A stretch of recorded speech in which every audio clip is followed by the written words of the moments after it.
Pangulong Duterte noong Pebrero ng 2020. Kaya nagpapasalamat si Senador Go sa Pangulo sa pag-aproba sa kanyang rekomendasyon na gawing mas abot kaya ang mga gamot ngayong may pandemya.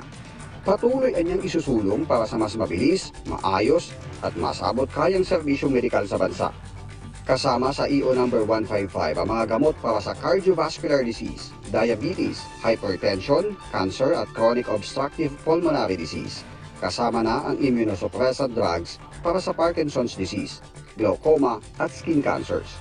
Nakasaad sa executive order na kailangang i-display ng mga retailers ang mga pinababang presyo ng mga nabanggit na gamot.